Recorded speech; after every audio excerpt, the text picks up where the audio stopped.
The metallic taste of blood filled my mouth as I lay at the bottom of our basement stairs. Above me, Jessica stood with her hands still outstretched, her face a mixture of rage and something else. Satisfaction, maybe? My parents' footsteps thundered down the stairs. What happened here? Mom's voice was sharp, but I noticed she was looking at Jessica, not me. She fell, Jessica said quickly, stepping back. She's so clumsy, you know how she is. I tried to speak, to tell them that Jessica had pushed me after I caught her stealing money from my room again. But the pain in my chest made it hard to breathe. Every intake of air felt like knives stabbing my ribs. I didn't fall, I managed to gasp. She pushed. I must stop it. Dad cut me off. We don't need your dramatic accusations right now. I'm Emma Mitchell, and at 24, I was still living in my parents' house while finishing my medical residency. Jessica, my 26-year-old sister, had moved back home 6 months ago after her third failed attempt at college. Since then, the tension between us had escalated from snide remarks to something darker. Mom helped me sit up, and I couldn't hold back a cry of pain. I think we need to take her to the hospital, she said, worry creeping into her voice. No hospitals, Dad said firmly. We'll handle this at home, just like always. Just like always. Those words echoed in my head, reminding me of all the accidents it covered up over the years. The sprained wrist when Jessica threw a book at me during study time. The concussion from when she accidentally opened a door into my face. Each time, my parents found a way to handle it at home, to keep our family's image intact. But this time felt different. The pain was worse, and I could barely breathe. She needs a doctor, Mom insisted, her hand on my shoulder. Fine, Dad snapped. But Emma, you know what to say, right? You fell. You're clumsy. End of story. Jessica smirked behind them, knowing she'd get away with it again. She always did. The golden child could do no wrong in our parents' eyes. Her violence was always explained away as accidents, misunderstandings, or my own fault. The emergency room was busy that night. As we waited, Dad kept rehearsing the story with me. You were carrying laundry down the stairs. You missed a step. Simple accident. Dr. Sarah Martinez wasn't like our usual family doctor who always accepted my parents' explanations without question. She looked at me directly, not at my hovering family members, as she asked what happened. I fell down the stairs, I said automatically, the practiced lie feeling bitter on my tongue. Dr. Martinez's eyes narrowed slightly. She glanced at my family, then back to me. I'd like to examine Emma privately, she said firmly. That's not necessary, Dad started, but Dr. Martinez cut him off. It's hospital policy for potential trauma cases. Please wait outside. Once they were gone, she helped me onto the examination table. Now, she said quietly, why don't you tell me what really happened? Something in her tone, the genuine concern in her eyes, made me want to tell her everything. But years of conditioning kicked in. I told you I fell. Emma, she said gently, I've been an ER doctor for 15 years. I know what fall injuries look like. These bruises on your arms, they're grip marks. Someone held you before you fell. Tears welled up in my eyes, but I stayed silent.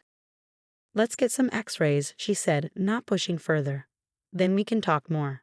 The x-rays revealed 3 broken ribs and a hairline fracture in my wrist.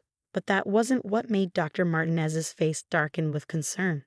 She pointed to older marks on the images, healing fractures I'd never known about. Emma, she said seriously, these x-rays tell a story, one that doesn't match with simple accidents or clumsiness. There's a pattern here, and as a mandated reporter, I have an obligation to report suspected abuse. My heart started racing. No, please, I begged. You don't understand. My family. Your family, she interrupted gently, has been covering up abuse. These injuries go back months, maybe years. You're a medical resident, Emma.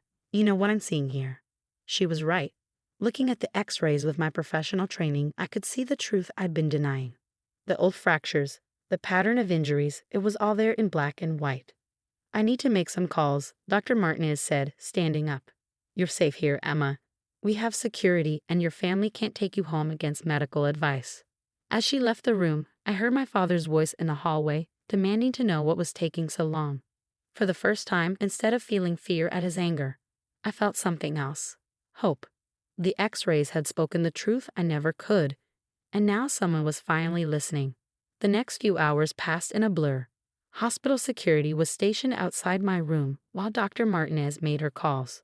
I could hear my father's voice rising in the hallway, my mother's attempts to calm him, and Jessica's theatrical sobs about how I was making up stories to hurt her. But the x-rays couldn't lie. Dr. Martinez had called in a specialist, Dr. Thompson, who specialized in documenting abuse cases.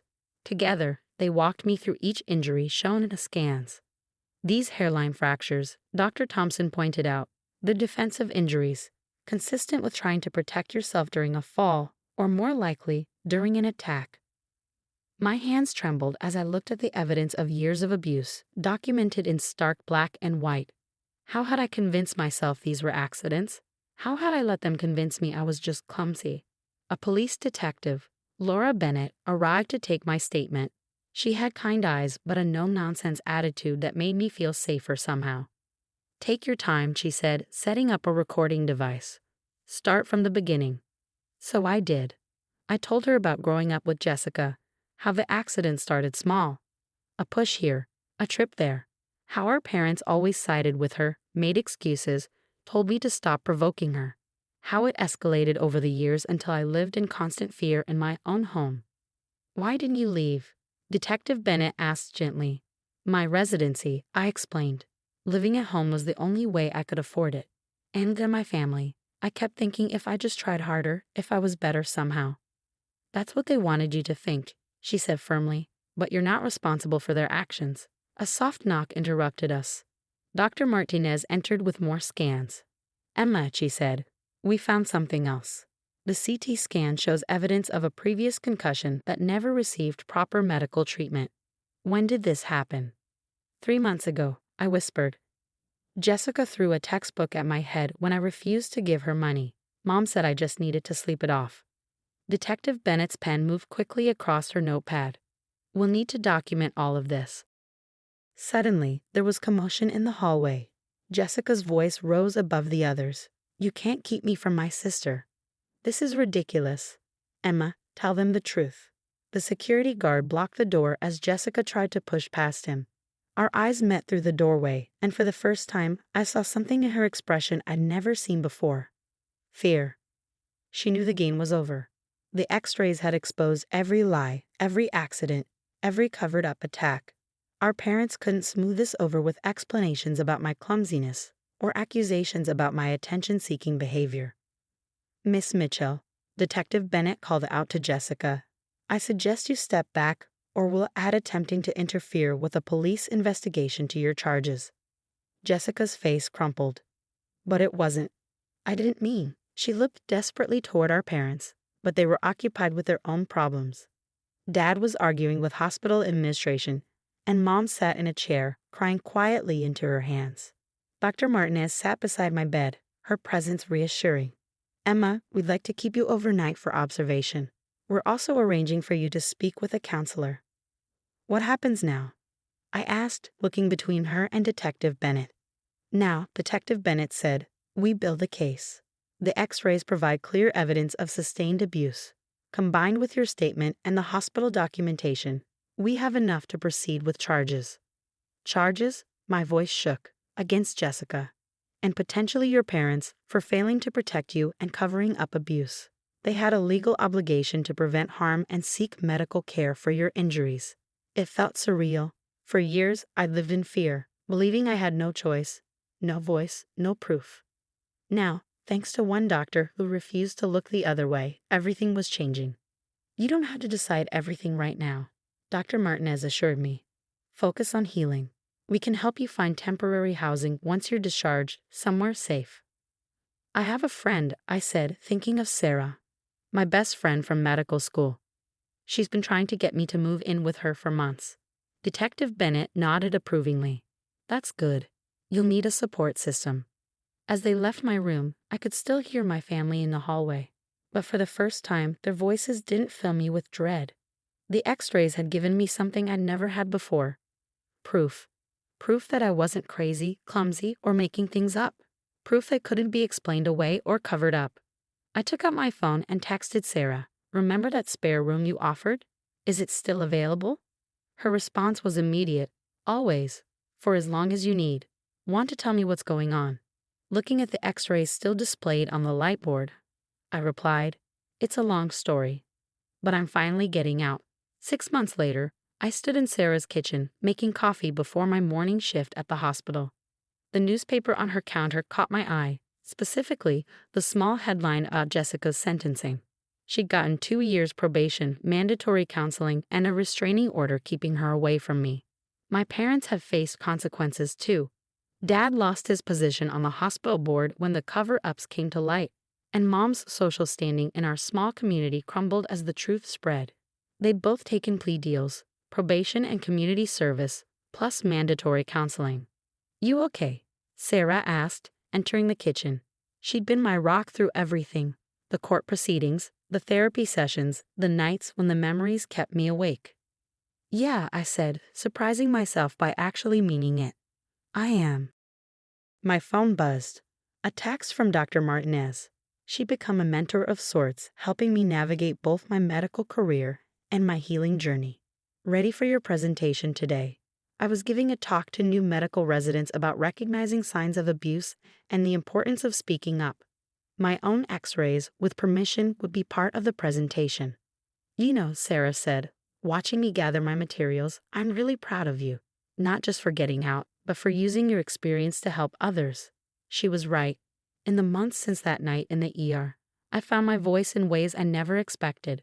I'd helped develop new protocols for the hospital's emergency department, making it easier for staff to identify and report suspected abuse cases. At the hospital, I ran into Jessica in the parking lot. Not by accident, I knew. She'd been waiting for me. Emma, she called out, staying beyond the restraining order's required distance. Please, can we talk? I looked at my sister, really looked at her. She seemed smaller somehow, less threatening. The counseling had apparently been working. I'd heard through family friends that she'd been diagnosed with several mental health issues and was finally getting treatment. I can't, I said firmly. You know that. The restraining order. I know, she interrupted. I got your letter. I'd written to her last month, part of my own therapy process. Not to forgive or forget, but to acknowledge our shared history and express hope that she was getting the help she needed. I'm sorry, she said, her voice cracking. I know it's not enough, but I am.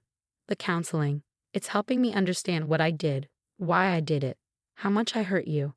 I'm glad you're getting help, I said, meaning it. But I need you to respect my boundaries now. She nodded, wiping her eyes. I understand. I just wanted you to know, you're really brave, Emma. Braver than I ever was. As she walked away, I felt a weight lift from my shoulders. Her words didn't fix anything, but they acknowledged something important. I wasn't the weak one. I never had been. In the hospital conference room, I set up for my presentation. Dr. Martinez sat in the front row, giving me an encouraging nod. The room filled with residents, their faces eager and uncertain, reminding me of myself not so long ago. 6 months ago, I began pulling up the first x-ray. I was the patient, not the doctor. These images tell a story, not just of abuse, but of silence, of cover-ups, of the way family dynamics can normalize violence.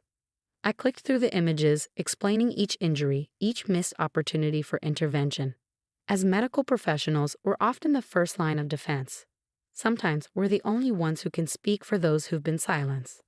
After the presentation, a young resident approached me, her hands shaking slightly. Dr. Mitchell, she said quietly, your story, it helped me understand something about one of my patients. Trust your instincts, I told her. Do what I wish someone had done for me sooner. That evening, I returned to Sarah's house. My house now, really, feeling exhausted but fulfilled. A letter waited in the mailbox from my parents. They'd been writing regularly, trying to make amends. Sometimes I read their letters, sometimes I didn't. Today, I chose to open it.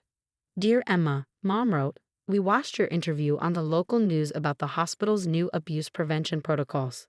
We are so deeply sorry for failing you, for not protecting you when you needed us most.